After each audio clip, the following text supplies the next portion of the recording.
دفعہ کا ذکر ہے، ایک گاؤں میں ایک بڑھیا رہتی تھی۔ اس کا ایک کامچور بیٹا تھا جس کو شیخ چلی کے نام سے پکارا جاتا تھا۔ بڑھیا محنت مزدوری کر کے اپنا اور اپنے بیٹے کا پیٹ بھرتی تھی۔ ایک دن بڑھیا بیمار ہو گئی، گھر میں کھانے کو کچھ نہ تھا تو رات کو ماں اور بیٹا دونوں نے فاقہ کیا۔ اگلے دن ماں نے کہا، اب تم کچھ کام کرو، جنگل سے لکڑیاں ہلا کر بیچ دیا کرو تاکہ گزر اوقات ہو سکے۔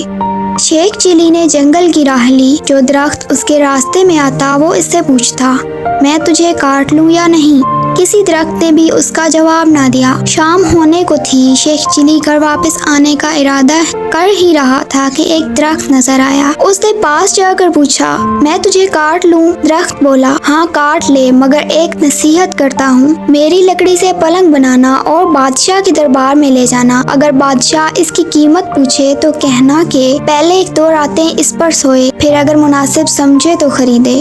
شیخ چلی نے درخت کی ہدایت کے مطابق اسے لکڑیاں کاٹ کر پلنگ تیار کیا اور بادشاہ کے دربار میں پہنچا۔ بادشاہ نے قیمت پوچھی تو شیخ چلی نے کہا، پہلے آپ اس پر 1-2 رات آرام فرمائیں، اگر اس میں کوئی خوبی پائیں تو انعام کے طور پر جو دل چاہے دے دیں۔ بادشاہ حیران ہوا اور شیخ چلی کے کہنے پر نوکروں کو حکم دیا کہ آج یہی پلنگ میرے کمرے میں بچھایا جائے۔ رات ہوئی تو بادشاہ اسی پلنگ پر سویا تو آدھی رات کو پلنگ کے ایک پائے سے آواز آئی، آج بادشاہ کی جان خطرے میں ہے۔ دوسرے نے کہا، وہ کیسے؟ تیسرا بولا، بادشاہ کے جوتے میں کالا سانپ تھا۔ چوتھے نے کہا، بادشاہ کو چاہیے کہ صبح جوتے کو اچھی طرح جھاڑ کر پہنے۔ بادشاہ نے ایسا ہی کیا، واقعی بادشاہ کے جوتے میں ایک سانپ بیٹھا ہوا تھا۔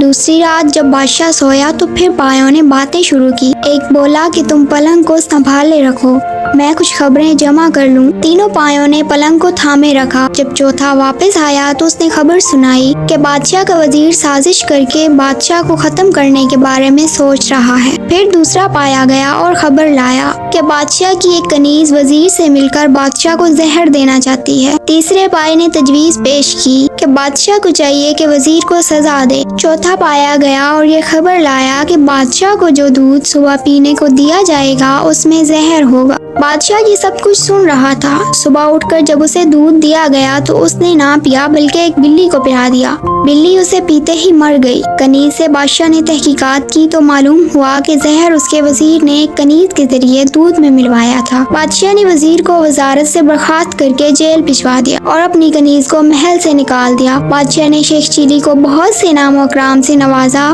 دربار میں اس کی عزت ہونے لگی۔ شیخ چلی مالدار ہو گیا اور اپنی ماں کے ساتھ بڑے آرام کی زندگی بسر کرنے لگا۔